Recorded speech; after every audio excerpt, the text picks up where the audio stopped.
We appreciate it. I'm Fintan Mullen and I'm from the Ulster Historical Foundation, and as Stephen said, the foundation has been involved with PRONI in jointly organising this lecture today.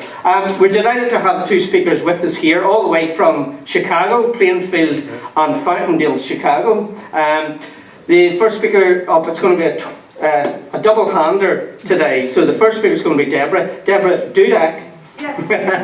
Head of Adult and Teen Services at the Fountaindale Public Library in Bolingbrook, Illinois. Debra specialises in British genealogy and technology topics. She is currently pursuing a second master's degree in genealogical, paleographic and heraldic studies at the University of Strathclyde in Glasgow.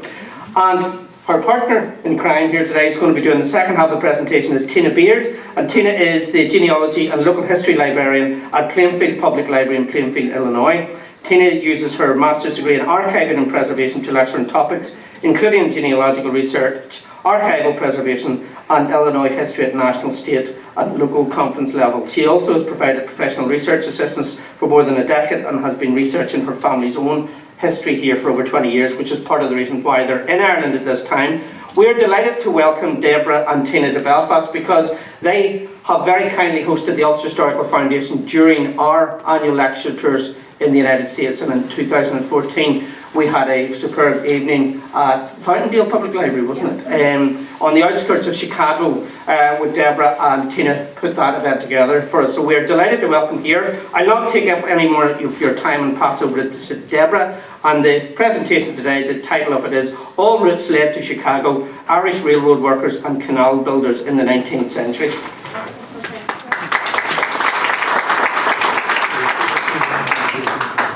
Hello, can everyone hear me in the back? There's like two people chilling in the back, not that I'm not judging, but you could move up here a little bit more. Yes, thank you so much for the lovely introduction. Thank you all so much for coming out here to listen to us. I know you took a huge risk coming out today to think like, oh my gosh, what are these people going to talk about? How does this impact my research? In truth, it may or may not. But it's what Tina and I have found ourselves in as we've been doing our research here in Ireland, both in Dublin at the National Archives of Ireland and the National Library, and then up here in PRONI, is that we're sometimes in the same situation a lot of American researchers find ourselves in that you all find yourselves in. With a lack of records, can't find the things that you want, having to go to different records or different sets or private correspondence or whatever have you to kind of find the things that you want. And we wanted to kind of introduce you to some of the ways that when people have left Ireland, where they're going, what they're doing for a living, how that's impacting our research in America, and how they're still coming back here to Ireland. They're still coming back here. I mean, you all see them. It's a lot different from when I was here in Belfast about 10 years ago. It was really great. Everybody was really lovely. They looked at me like I was an alien from a foreign planet because they never saw any Americans. They're like, oh, what are you doing here? I'm like, oh, I'm here, it's friends, it's great. You know, they looked at me like I was a weirdo. Y'all still look at me like that, but that's okay. I'm going to introduce y'all to Irish in the Great Lakes. Everybody knows a lot of people from Ireland went to Boston and New York and some places in Texas, but the Great Lakes are really, really great. If anybody's been to Chicago, Tina will talk about the whole Irish connection in Chicago, but I'm going to introduce you to all of the other places. This is a cradle of settlement in the Great Lakes, and it's part of a great metropolis of large cities in the Great Lakes which have big Irish populations. And it kind of blows everybody's mind. Everyone thinks, oh, Chicago, the place, blah, blah, blah. But the Great Lakes, which are all here, are all inland lakes. And technically, they're big, giant oceans. And if you would like me to talk more about that, we can.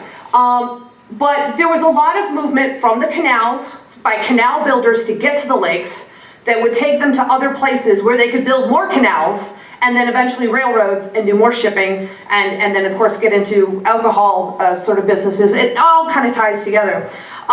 So as we look at, say, that there's about 2 million people who are funneling into the United States, there's no firm estimates, but we're seeing a lot of growth right after our American Civil War into this little cradle of settlement.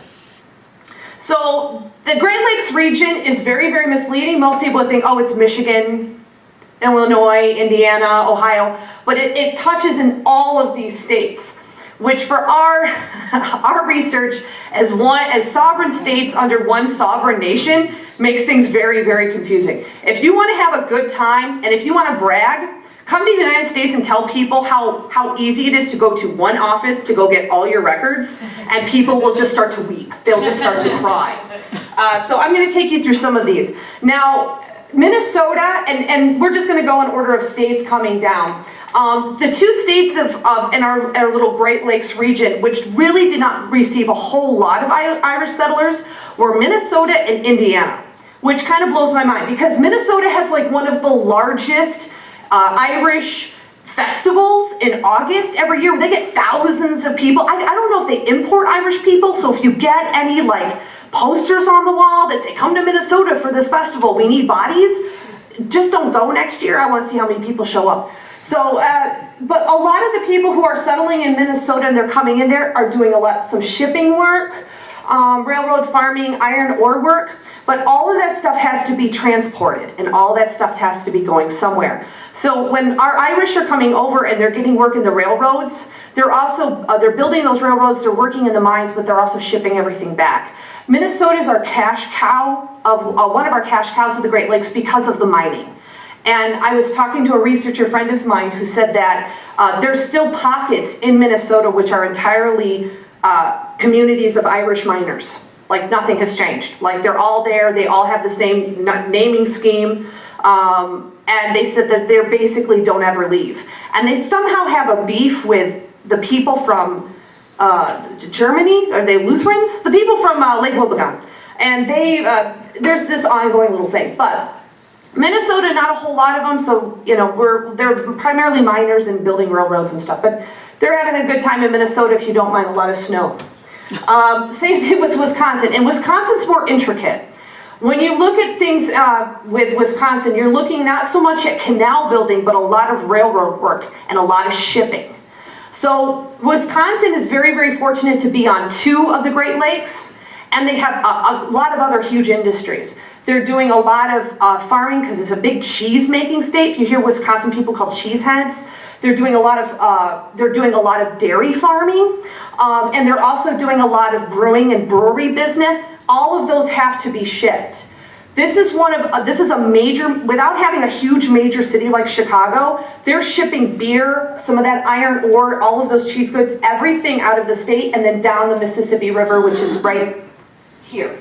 And that's going all the way down to New Orleans. So a lot of really good places for Irish immigrants to have come into the country, to settle, to make a really, really good life for themselves. There's a really great, the state of Wisconsin also had a really, really great recruitment scheme where they're like, you know, you can work your tail off out here, or you can work here, but you won't get nearly as much back as you will coming to Wisconsin. I don't know if any of you have been to Wisconsin.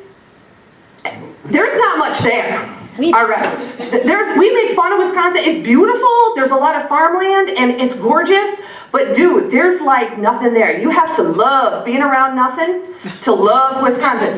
But like I said, if you love to farm, if you love to do railroad work, if you like making beer, you like making cheese, it's a great place to go. They have great cheese. You should go. It's a fantastic place, and it's very, it's surrounded by water on two areas. Now, I'm not going to say a whole lot about Illinois because I'm going to let Tina take the reins on a lot of these.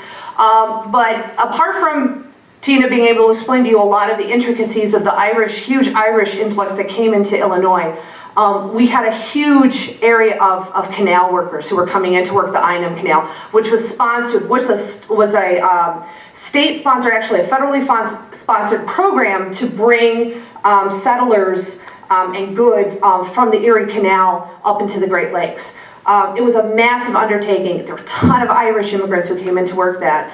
Very low wages, really horrible, horrible hours, a lot of deaths.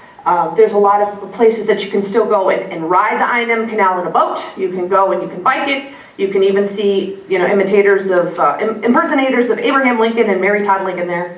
But what I love the most about this is there were 14 Irish newspapers in Illinois. Most of them are in Chicago. There's like one in Moline. Is that Moline? But the rest of them are in Chicago, and you have your pick. They have Irish newspapers asking about people from Ireland writing the Irish newspapers in Chicago, asking to know where their relatives are. And that's really, really great. And a lot of these are either going online in places like Chronicling America, which is a free newspaper website, to some of our online databases that are pay sites like newspaperarchive.com and stuff. But if you go through the columns asking for people, asking for relatives, that's a really, really good place to go. Indiana, again, one of those places that really doesn't have a whole lot of people coming in from Ireland, but there was a lot of canal work. There's a lot of canal building from about 1820 through about 1857, 1858, 1859, and Indiana was one of those places that did have a group of canals that were being built. And the land was cheap, so people were able to come over here, they were able to make a very good wage, which is very different from the I&M canal situation in Illinois. And in Indiana, people were able to dig for the canals, get really good work, and then they got really super cheap land. And the land in Indiana is great, banging farming going on out there. So when they've got all of that kind of built up, you have a lot of people who are coming into Indianapolis. They owned a whole section, the Irish immigrants had a whole section of Indianapolis, and they still continued to have Irish immigration well into the 1920s, 1930s. And they had a huge community. People were still coming in. They just did a really great oral history project in Indianapolis with one of the parish churches, where they had people who had come over during the 20s, 30s, and then right after the war, to discuss like why they came over, what was their family life like in Ireland. And one gentleman talked about how he had left, his mother had left as a young woman, probably about 1900. And he and his mother went back in the 50s, back to Ireland to see where she was born, and his mother said the house looked virtually the same. There wasn't anything, nothing had really changed, and that the big excitement was that they finally got one of those self-agitating washing machines with a roller on it. And his mother's like, we're getting on the plane and we're going back home. She's like, we're going, Indiana had become home at that point. She's like, I got a washer, I got a dryer, I got an oven, we got it made, we're staying, you know. But it was really, really lovely. So the Allen County Public Library System, if you guys do get a chance to come to the States, if you're interested in doing any sort of research, you want to go to the Allen County Public Library in Fort Wayne. It is the largest genealogical library east of the Mississippi. I know some people hear about going to Salt Lake City to go hang out with the Mormons, go do the tours, don't drink any of their polygamy beer. I've heard it's horrible. But it's a really great place to go. And if you're on a website called Internet Archive, I highly advocate that you go there. It's archive.org. They're digitizing a lot of their books in this collection, but these are books from all over the world. They've had to write and collect books from Ireland to put in their collection. So if there's something here you can't find, Internet Archive is a really good place to go to see if there's some books that might be missing here that you can get online for free. It's a really great website. We've got handouts. It's fun. So my beautiful home state of Michigan. I was just teasing Lawrence a little bit earlier that you have to go. Michigan needs your money. We're in a tough financial strait right now, but the Irish immigration to Michigan are basically for two things: railroad work, lumber work, and mining work. There's also a lot of auto industry after 1900, Henry Ford being the big one, and the Dodge brothers being another one. So you could make, there's a lot of different big pushes in the labor movement in Michigan as well.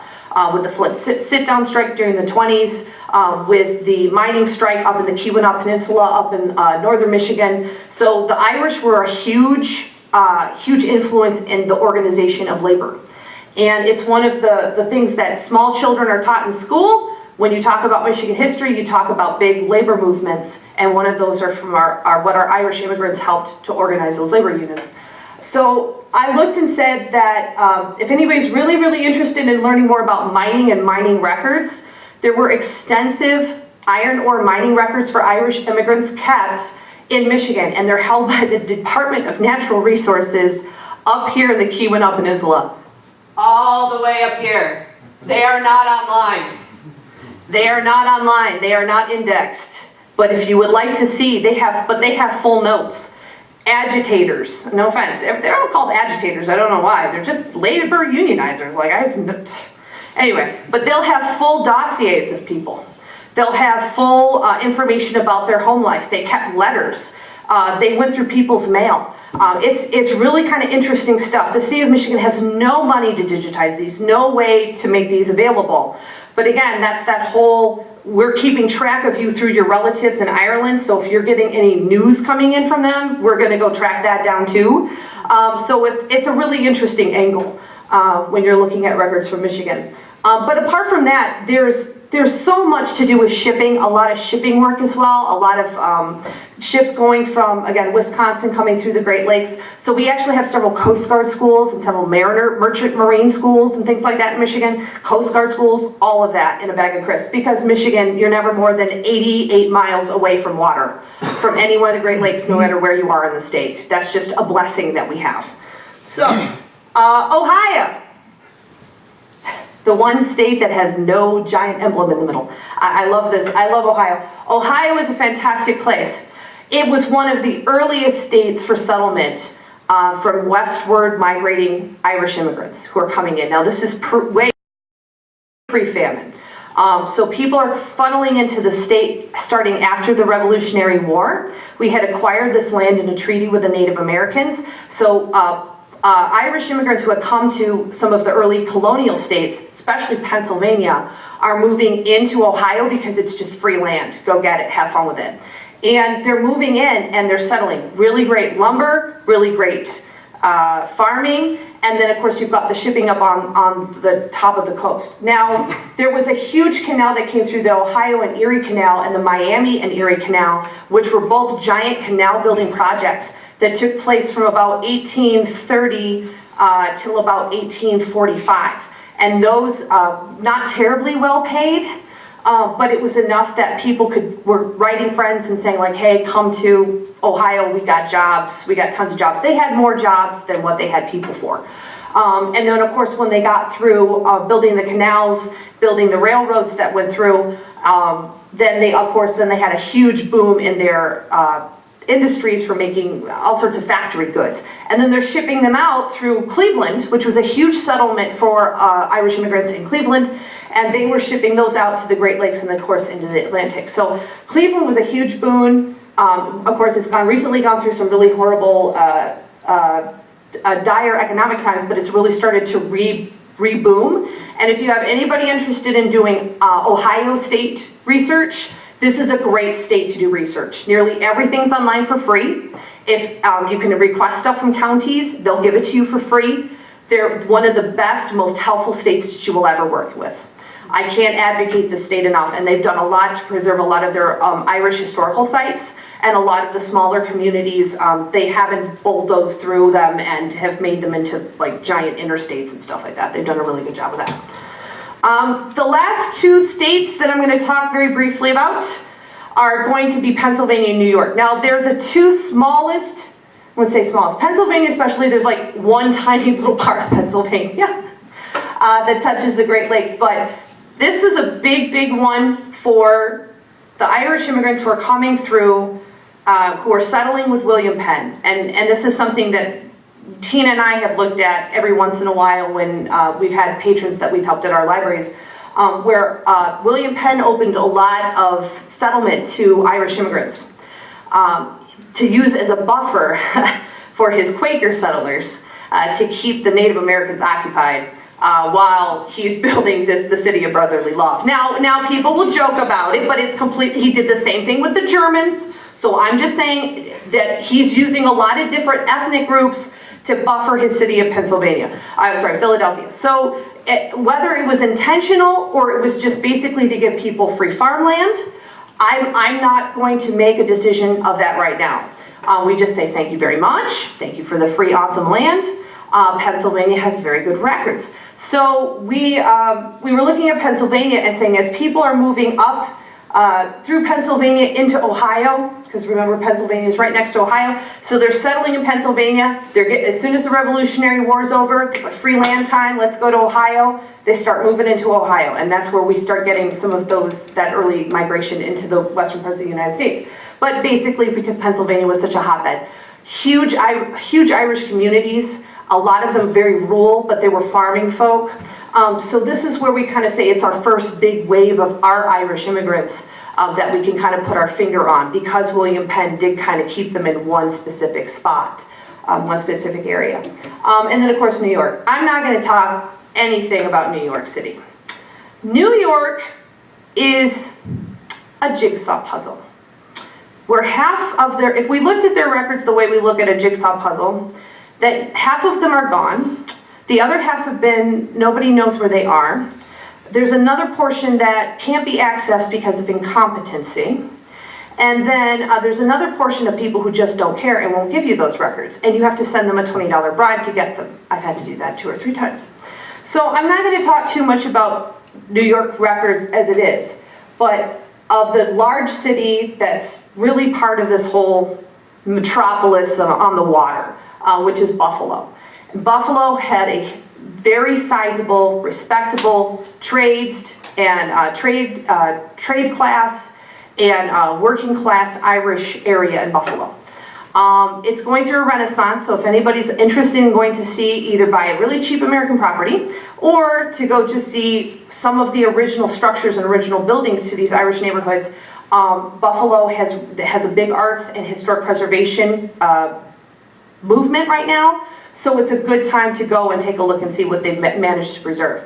But Buffalo is a huge shipping and brewery industry, and I always am very, very mindful that people are getting to, through the Erie Canal. They're doing a lot of different canal work and some other sort of light industry. But the upper reaches of New York are farmland. It's some of the most beautiful, picturesque farmland you'll ever see. And some of the people who are living up in these areas near the lake have Irish ancestry. And they've actually named some of the wineries that have taken over from being, just regular crops. There's a huge winery industry now. And some of those families can trace their ancestry to those Irish immigrants who came up, who didn't stay in New York City, who came up came up through the river systems, through the canal systems, to come up into the Great Lakes. And they're sitting on some of the most beautiful wineries on lake property that you'll ever see. So they've made out really, really well. Apart from some of that, there's a couple other industries which are stonemasonry and coal mining. But I think for the most part, once you kind of get there, you kind of see it. You see it's a really heavy industry and a farming sort of community, but it is what it is. So apart from that, I kind of told Tina that I would keep it to 20 minutes, which have I kept it to 20 minutes? You are right on time.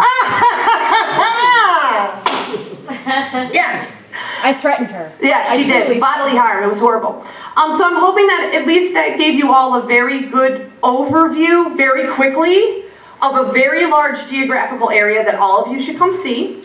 All of you should definitely come take advantage of free records if you're interested in sending people our way. And definitely come see some of the Irish neighborhoods and some of the Irish areas of the Great Lakes region, because you won't ever regret it. Some of it will not always be clean. Some of it will be very dirty and kind of gross and not always pretty. But it's a really, really excellent place to come and take a look and see how people came and settled in a really beautiful area of the United States. So thank you so much for your time. And I'm going to let Miss Tina come up here and do her amazing thing. Dirty and unclean sounds like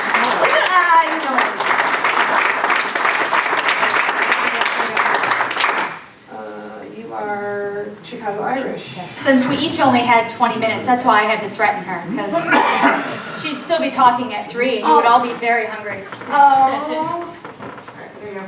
So while Deb didn't go into tremendous detail about Illinois, in 20 minutes I can't go into tremendous detail either, but I'm going to tell you a couple stories and talk about a couple neighborhoods. How many of you have been to Chicago? How many of you have ventured outside of downtown to some of the Irish communities? Bridgeport, Back of the Yards, Gage Park, Brighton Park, Canaryville. See, none of you come visit us. I will tell you, I am very proud of my heritage. I am 5th generation Chicago Irish. We have our own song called the Southside Irish Song. You know that I will not torture you by singing, but we are very proud of our heritage. Now, For those of you who have been to Chicago, you can easily find it on a map, but for those of you who haven't, we are also on Lake Michigan that Deb pointed out earlier, so I wanted to kind of give you an idea of where we are in relation to the rest of the country. Now, Deb mentioned New York, and a lot of people have this misconception that Irish only came in through the port of New York. Now, it's absolutely not true. A lot of them came in through Boston. We had 7 ports along the eastern seaboard. Some of them even came in through Canada and traveled down, either through the Great Lakes, through Vermont, which was a very large crossover. So not everybody came through New York. So when people can't find their ancestors, they think, oh, well, you know, they must have, you know, stolen or cheated their way in. There was a huge number of people who came in through Philadelphia and who came in through Boston. So Deb kind of mentioned earlier about those lost Irish, those lost relatives.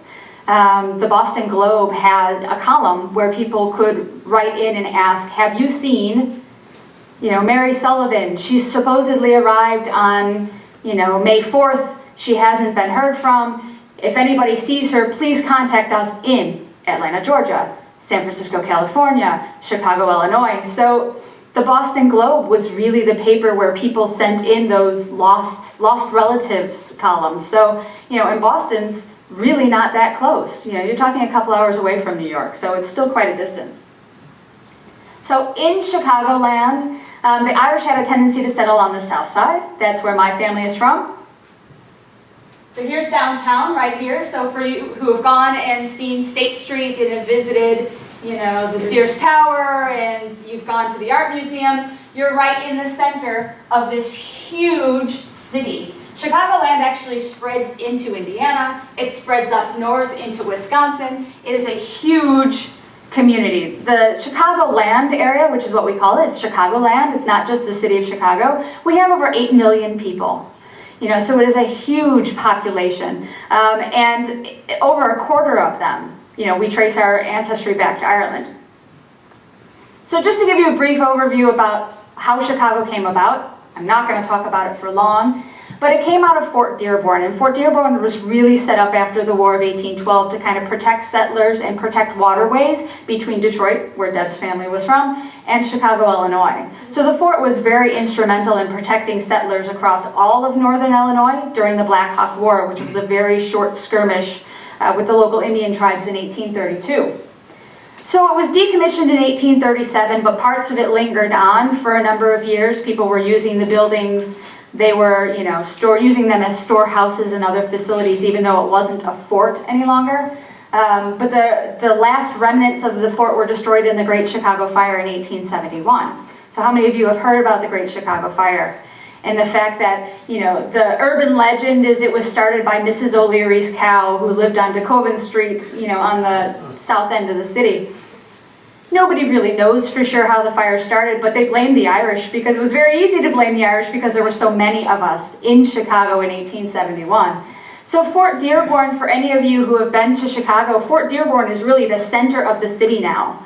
There's a little landmark on the ground right at State Street with the bridge that crosses over the river. If any of you have seen Tribune Tower or the Wrigley Building, they sit right on those corners. That's where the original Fort Dearborn was, on the south end of the road. So it's hard to see from this map. But State Street, where it crosses the river right there, right in downtown, right in the heart of Chicago is where Fort Dearborn was.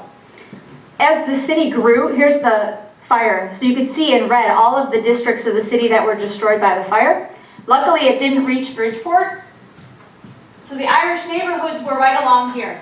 So we were saved. We were saved from the fire, and a lot of it was still empty at the time. I have maps for the platting of Bridgeport in the 1850s when they opened up the eastern side of Bridgeport towards what would now be the expressway, which would be I-90 now, kind of where Comiskey Park is, which I'll talk about at the end. So we were largely spared by any fire damage.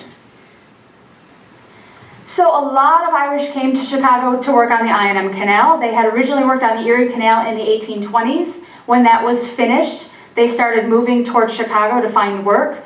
Now, the I&M Canal in Illinois has a long and sordid history.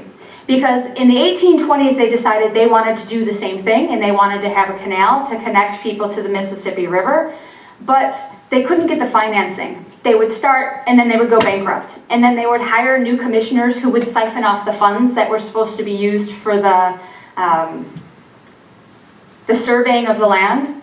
So then they would go bankrupt again and they would have to wait. So there were lots of periods where there would be work and then no work. So there were lots of Irish immigrants who would come to work on the canals and they would start digging, and then 3 months later they would go broke and they would all be laid off work. And they would have to wait until money came in again so they could start working and digging on the canal again. So there were lots of periods where they just had nothing to do. And you can imagine when you have a large number of single men with nothing better to do, there would be lots of problems and fights and things that would go on. So there was a lot of carousing that went on during the canal building. So the very first lock for the canal was built at Bridgeport, and that's where our neighborhood gets its name. It's because it was a bridge that would help people ford the river. So when they put that in, that's how our neighborhood got its name. So the canal route ran from Bridgeport all the way down to Peru, Illinois, where it would connect with the Illinois River. So as I said, the canal ebbed and flowed for a number of years, but it didn't actually open to the public until 1848. So there are records associated with the canal, and the vast majority of them are in Springfield, Illinois, in the capital. But there are records on the I&M Canal that you can find in each of the communities. So in Will County, they're in the city of Joliet, which is the county seat, and in Lockport, Illinois, which is part of the canal route. There's a lot of records there. There were a lot of parishes that opened along the way to cater to the Irish who were coming in for the canal. St. Dennis's parish in Lockport was all Irish. And it was just south of Lockport because they sold land as scrip, so you didn't get paid. It was, here, we're gonna give you this piece of property as your wages because we can't afford to pay you money. And a lot of times those scrip were treated like cash. If you lost it, you're out of luck. You could trade it, you could sell it, you could give it away, you could keep it and build on it. It was yours to do with what you wanted. But they're not registered. So if you lost it, there wasn't some way to go and get a new one. It was just gone. So those records exist for Lockport, so there's a way to trace those Irish who stayed in the Lockport area. But as far as I know, they don't exist for some of the other communities. But Ottawa, Illinois, which is right near where the end of the canal is, in LaSalle County, their local genealogical guild has a lot of records for the Irish who worked on the canal that stayed in the Ottawa area. So there are some places to go to look for those records as well. So Lockport, the first lock was in Bridgeport right at the top of the map, and you can kind of see that dark black line, how it trains its way down across the landscape until it finally ends in Peru and connects with the river. So any of those canal towns, whether it's Lockport, whether it's Joliet, whether it's Ottawa, are going to have information on your Irish ancestors. The railroads are a post-Civil War phenomenon. So for those of you who have been to the United States, the Civil War, the 150th anniversary of the end of the Civil War was this year. So from 1861 to 1865, the United States was in complete and utter turmoil. They were fighting each other for a number of reasons. The country was divided between North and South, and immigration plummeted during those years. Because what the Union government in the North was doing is it was grabbing people right off the ships, handing them a gun, and sending them to fight at the front for the Union Army. So the immigration totals in those 4 years dropped dramatically. So if you had immigrants who came in during that time period and they were young men, it's very possible that they were conscripted and served, usually 6 months. So I found some of my Scots who came in at that point, who got off the ship in New York, were handed a gun and sent to the front for 6 months. And then they were allowed to go on with their lives after that. So, it's very possible if you had relatives who came in during that time period, that's what happened to them. So in Chicago, post-Civil War, 1865, what's called the Union Stockyards opened. And it was a huge industrial railroad complex made up of factories and rail yards, and stockyards is exactly what it was. So they were bringing in cattle from all over the United States and Canada. They were funneling them through Chicago and then processing them, whether they were shipping the cattle whole to another place, whether they were cutting them up and selling them to meat markets and things like that, or processing the remainders of the animals into fats and Criscos and products like petroleum. all of that was funneling through Chicago.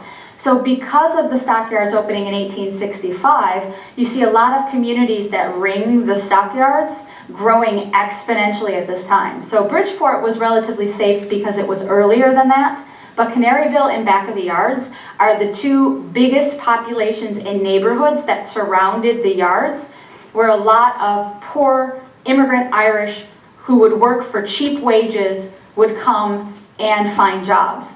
So meat packing, canning factories, bottlers, other types of manufacturers all needed that labor. So they were paying them just pennies on the dollar for what they were worth, so they could get those products shipped all over the United States. So not only were they working in the yards, you know, they were working as caboosemen, they were working as stokers for the fires, for the train cars, they were loaders. It was a very dangerous job to work for the railroads in the yards, in the rail yards. You had a lot of men who suffered injury and death. They would get crushed between two cars. They would fall off of cars. There were a lot of injuries that happened. So my family splits the famine. So one side of my family came to Bridgeport before to work. They were masons, they were stonemasons and bricklayers, so they arrived to work on the canal. And then the other half of my family came after the famine. I have no famine Irish that I know of in my family, but they came and worked for the railroads, because that was the big industry. Post-famine was railroads. Pre-famine it was canal work. So I had my great-grandpa Pete, who sadly was a notorious drunk. And my mom tells me all the time about stories, you know, regales me with stories of my great-grandpa Pete, who I was supposed to be named after.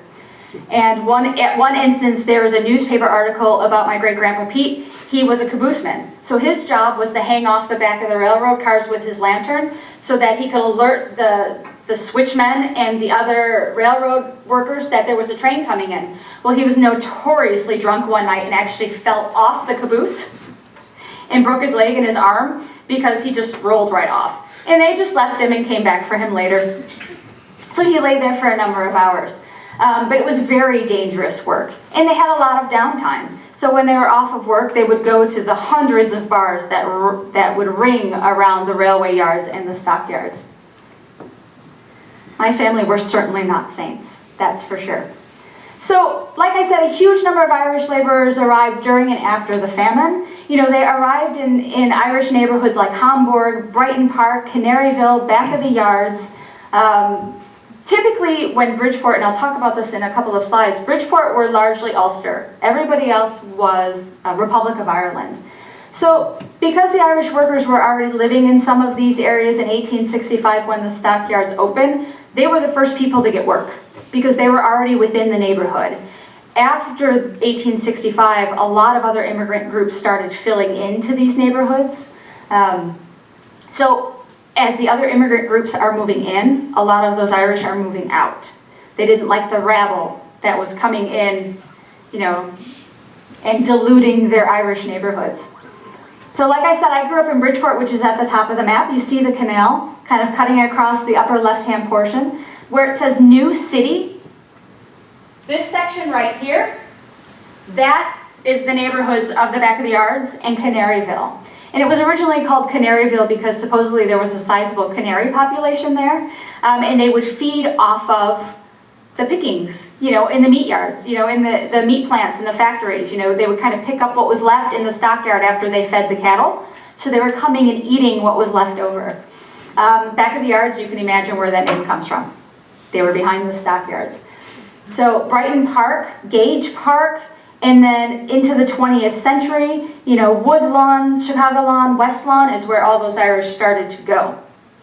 So Canaryville still to this day is a very hardscrabble, rough and tumble Irish neighborhood. There's been a large influx of Hispanics into Canaryville over the years, but there's still this very steadfast Irish core who doesn't like being infiltrated by other groups. But because of how tight-knit this community was, St. Gabriel's Parish was really the center of this community.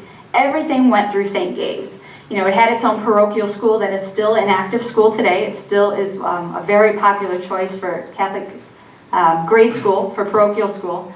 But these people who lived in Canaryville as their economic status began to rise, they started moving south into those neighborhoods that I mentioned.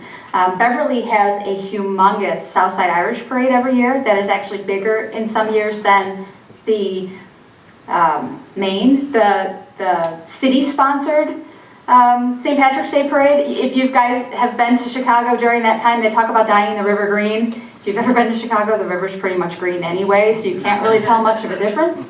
But new communities, what they call new Irish communities, like Beverly, Morgan Park, and Oak Lawn, are 20th century Irish populations. Those people who wanted bigger yards, they wanted more space, they were sick of living on top of each other, moved south into those neighborhoods. So the Union Stockyards, here's a couple photos of what it looked like. The Union Stockyards were an entire square mile. You know, so for us it would be 460 acres. I'm not sure what it would be in hectares or something like that, but it was an entire square mile for us. I mean, that is a very large space. They would have hundreds of thousands of cattle that would move through every month. So you can imagine that it might not have smelled the best. It might not have been the most pleasant of environments to work in.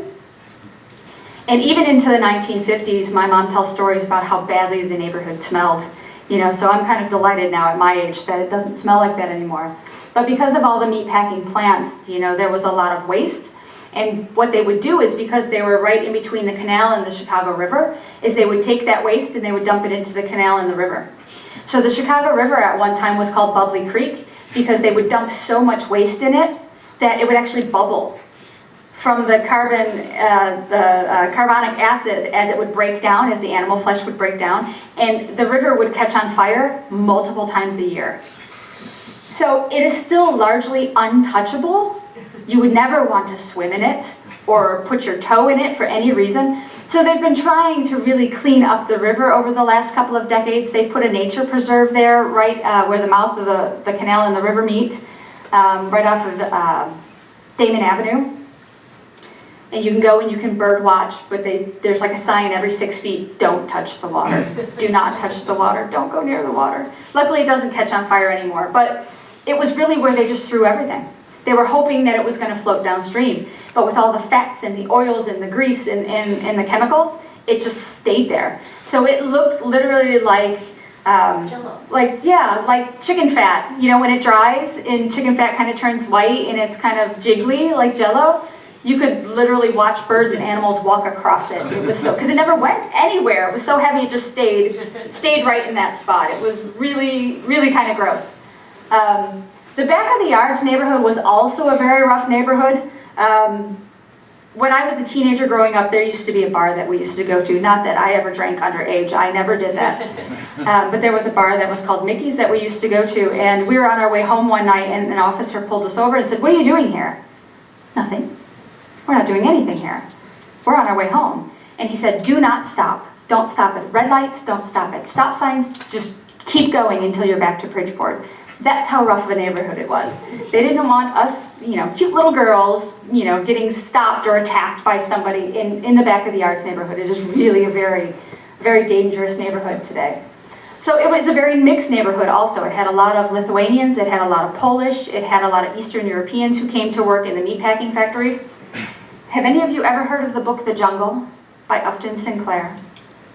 It's a very famous book in the States, and it's a whole book that Upton Sinclair wrote about what life was like living in Canaryville and back of the yards, and what it was like working for the meatpacking in the stockyards during, you know, the 1900s. It's written in 1906. And I'm going to pass it around so you guys can take a look at it.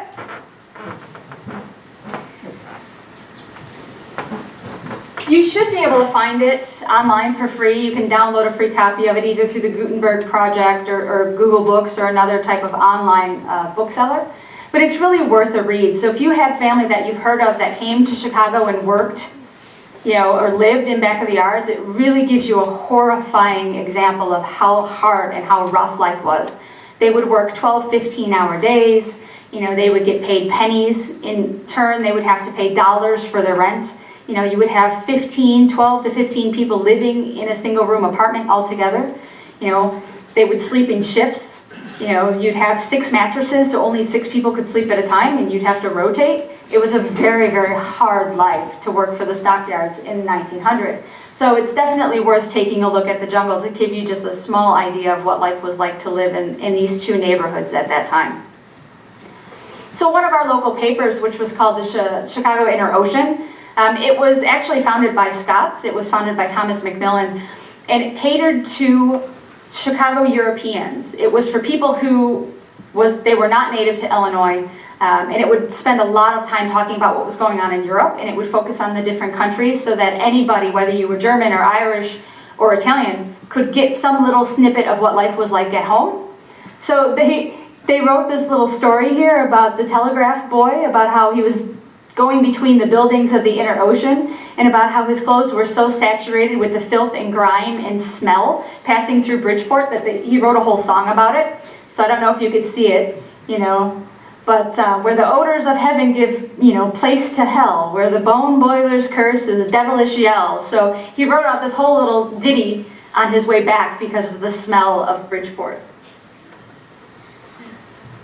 Like I said, when the stockyards opened in 1865, the population of Bridgeport started to change. It started moving away from those Ulster Irish of Cavan and Derry and started bringing in people from the Republic. So they talk about in Bridgeport and Brighton about how it feels like old Ireland, how Tipperary and Limerick and Sligo and Bantry all met here, you know, to feel a little piece of their countryside. You know, and they talk about the, you know, stand smoking at the door and Irish women with a dozen or more babies, you know, crawling around, and they talk about dogs and, you know, humorous pluck of the Irish. So it's a great little story that was written in 1865 in the Chicago Republican. Now here's my neighborhood. So I'm very proud to be from Bridgeport. Bridgeport is one of those, it's an early neighborhood, and it's the earliest Irish neighborhood, but what Bridgeport is known for is its ties to Chicago politics. So we are very proud of our Chicago mayors from Bridgeport. We had 5 mayors, 4 of them were Bridgeport Irish, from Bridgeport. There's only one who was mayor who was not actually Irish, and that was Mayor Belondeck, and nobody liked him. So Bridgeport was largely stonemasons and bricklayers. That's how my family came. So Deb talked about the Irish coming into New York and then moving on. My Irish came to New York and they went to Albany because there was a huge population of Irish in Albany in the 1830s and 40s.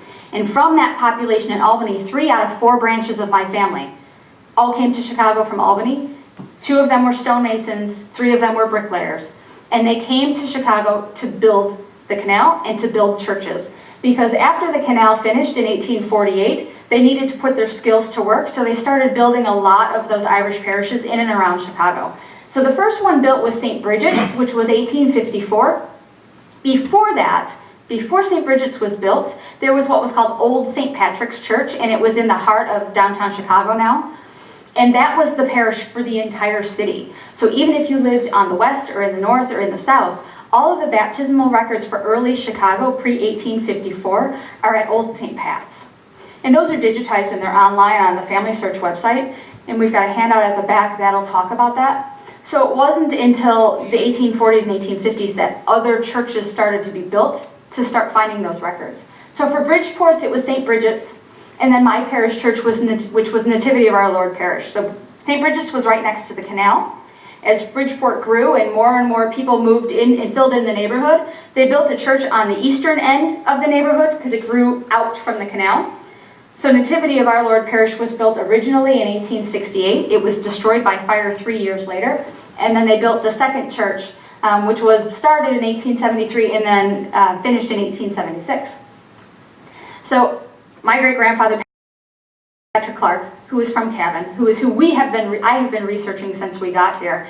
There's a story that there was what was called the beer pail strike, and it was all started because of my great-grandpa Patrick. So they used to be given a pail of beer for all of them to share over lunch while they were working on constructing the church. So every day they were given a half hour for lunch. The priest would bring out a pail of beer for all of the men to share. Well, my great-great-grandfather Patrick decided he didn't want to share the beer. He thought that they deserved more. So he decided to rally the troops, so to speak, and they all went on strike for more beer.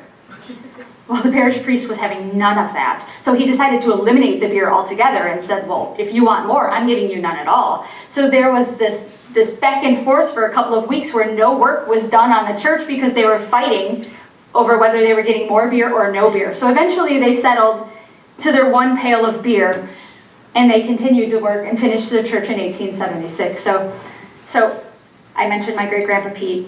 It was his father Patrick. So apparently that kept getting handed down from generation to generation. So like I said, largely we started from Cavan and Derry, but after 1865 we started getting those people from Tipperary, Waterford, Kerry, all over the Republic of Ireland. So Waterford plays an important part in Bridgeport's history, and that's going to be the next slide. So here's Nativity of Our Lord Church. Here's my church where I was baptized. In Chicago, as Bridgeport was already above everybody else, because we were skilled laborers. We were masons, we were iron workers, we were bricklayers. So we already had a step up from those Irish who were working in the back of the yards in Canaryville, who were unskilled laborers. So we already had kind of a step up towards greatness, so to speak. So in Chicago, as more and more Irish politicians were getting elected to office, Bridgeport kind of rose with that population. So if you've ever heard the term patronage jobs, basically that starts in Bridgeport. We've also invented dibs too. That's a Bridgeport thing. So what would happen is an Irish politician would get elected to office, and then he would fill all of his positions with his cousins and his brother and his neighbor down the street. So you might need a secretary, you might need a driver, you might need a postman. And patronage jobs were those coattail jobs where you were hiring your family to work for you and giving them really high wages because the city was paying for your staff. So most of the people who worked in Chicago were Irish from Bridgeport because they had so many people that they were filling into those positions that, Bridgeport was pretty well heeled. It was a pretty well-to-do Irish neighborhood. Almost every fire department, almost every police station in the city of Chicago is still run by Irishmen. They're not all from Bridgeport, a lot of them are, but every single one of them has either their chief, or their second in command is a Chicago Irishman. So I mentioned our four mayors. We had Edward Kelly, Martin Keneally, Richard J. Daley, and Richard M. Daley, who are probably the two most famous because they're the most recent Chicago Irish mayors. Richard J. Daley was a piece of work, let me tell you. I picked this photo because I thought it made him look pretty stupid, and well, in fact, he actually was pretty stupid. But Richard J. Daley was an only child. He was a very arrogant man, but he was a very powerful man. And he was probably the most powerful of all of the Chicago mayors ever in the city of Chicago. So when the city of Chicago was looking to build and construct the interstates, I-90 was actually moved because they originally had the plan to come right through the heart of Bridgeport, and Mayor Daley fought that and had it moved 4 blocks over to run where it is now, right next to what used to be called Comiskey Park, because that was the border line between Bridgeport, the Irish neighborhood, and the projects in the black neighborhood. And Richard J. Daley was very famous for saying, I don't want those people in my neighborhood. So he constructed this huge highway to divide the two classes of people so they wouldn't come into Bridgeport. So his mother Lillian was very influential in his early life. It made him very sensitive to women's rights, not a whole lot of other rights, but made him very sensitive to women's rights and fair labor laws, as long as they were Irish labor. So the Daleys were very staunch supporters of Nativity Church. I was about this tall when Mayor Daley died, and I remember standing in the snow for hours. The line for his funeral stretched for blocks because he grew up in the neighborhood, and we all lived in the neighborhood, and he took very, very good care of Bridgeport. He made sure that we were protected, that we always had paved streets, that we always had clean streets, that we were always protected by police and fire. He really went out of his way to protect his home neighborhood. Now his son, Richard M. Daley, who is no longer mayor, he resigned a few years ago. They were the 2 longest serving mayors in Chicago history. Mayor Daley goes on the public speaking circuit now. He moved out of the neighborhood, and it was a very huge deal for him to move out and leave us all behind, so to speak. So some people don't think so highly of Richie. Some of us do. My mom tells stories about they went to private school and about how their driver would drive down the street and all of my mom's sisters, they'd throw rocks at the car as it drove by. They thought they were snotty. But the Dailies there's still Dailies in Bridgeport. There's actually Patrick Daly, who is the nephew of Richard M. Daly, who's running for alderman now. So they've been there a long, long time. Another famous Bridgeport person is Charles Comiskey. Have any of you gone to a White Sox game or have gone to Comiskey Park? Right? Growing up in Bridgeport, I told this story a little earlier. When you grow up in Bridgeport, you are three things. You are Irish, you are Democratic, and you are a Sox fan. And if you are not all three of those things, you do not live in Bridgeport. We don't have Cubs fans in Bridgeport. We run them out as quickly as we can. But Charles Comiskey was a larger-than-life baseball player. All he wanted to do since he was a little boy was play baseball. Well, his father, John, who you see in the smaller image there, was a very loved alderman. You know, he was one of those people that was honest and trustworthy, and people would come to him, but he was also very steadfast and hardworking, and he thought this frivolous game of baseball shouldn't even be played by kids. He wanted his boys to spend their time, you know, doing industrious work. Well, their mother had the complete opposite notion. So she was known around the neighborhood to sneak out the back door and play with the kids in the alley and throw balls to them so they could play baseball. So she really fed this love of the game to Charles Comiskey. And he made his money and he made his fame in St. Louis. The St. Louis Browns was a team that he managed and played for in the 1880s. So when he came back to Chicago, he wanted to start a baseball team here. So he was really very influential in starting the American Baseball League. And starting the Chicago White Stockings, as they were called at the time. He was also extremely generous. Whenever somebody asked him for something, he was there with a hand. Whether it was the Red Cross or the Salvation Army, during the First World War, he gave a lot of money to returning soldiers to help with clothing expenses and war wounds and helping mothers who had lost sons. So he was really a very generous man. But probably the number one thing that I love him for most is our Chicago White Sox. So I am very proud to be a Sox fan. I'm very proud to be from Bridgeport. And we have some very important and influential people, including Charles Comiskey, whose nickname was Commie. So I was telling Deb the other day, I said, oh, we need to pay our respects to Commie Comiskey. And she says, Commie? I said, yeah, C-O-M-M-Y, not C-O-M-M-I-E. I said, he wasn't a fan of Lennon. He was, So the Comiskey family actually is from Bailey-Borough, Cavan as well, which is where my family is from. So we were going through valuation rolls in Dublin a few days ago, and I nudged Deb and I said, look, here's a Comiskey. So they were right in the neighborhood then, just like they're right in the neighborhood now. So Deb